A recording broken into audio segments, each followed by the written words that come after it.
51 নম্বর প্রশ্ন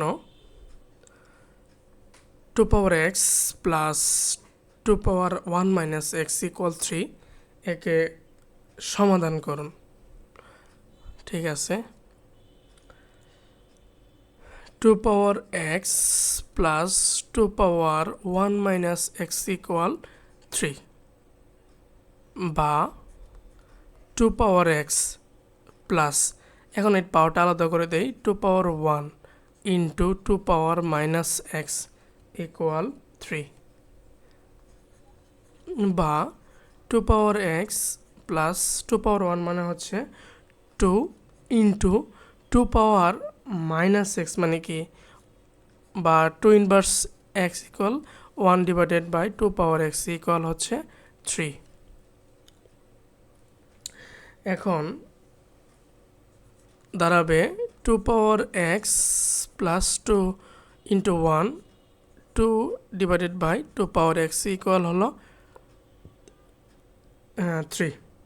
এখন 2 power x কে আমরা এ ধরে নিই, ধরি 2 পাওয়ার এক্স ইকুয়াল এ, তাহলে প্রদত্ত সমীকরণ দাঁড়াবে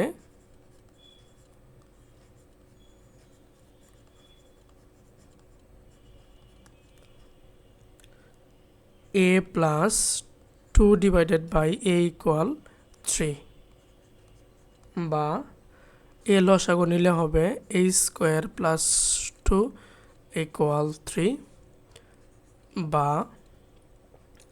আর গুণ করলে হবে a square plus 2 minus 3a equal 0। 3a ডান পাশে থাকতো, বাম পাশে নিয়ে আসলাম।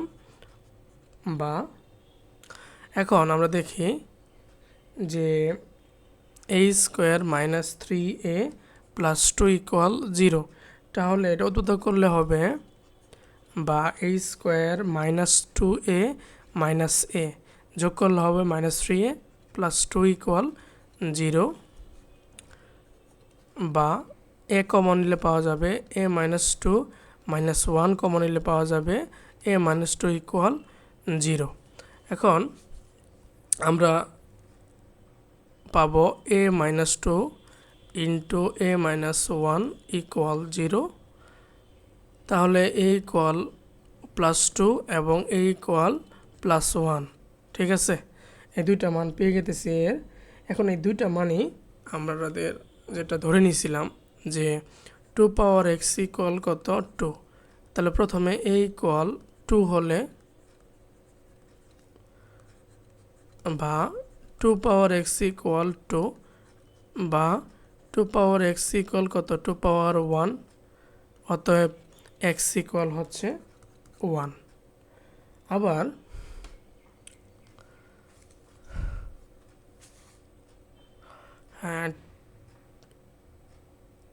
a ইকুয়াল 1 হলে 2 পাওয়ার এক্স ইকুয়াল 1 বা 2 পাওয়ার এক্স ইকুয়াল, এখন আমরা দেখি a পাওয়ার 0 ইকুয়াল হচ্ছে কি 1, তাহলে 2 পাওয়ার 0 ইকুয়াল 1, অতএব এক্স ইকুয়াল 0। তাহলে এক্স এর আমরা দুইটা মান পেয়ে গেলাম, এটা হচ্ছে কি 0 1,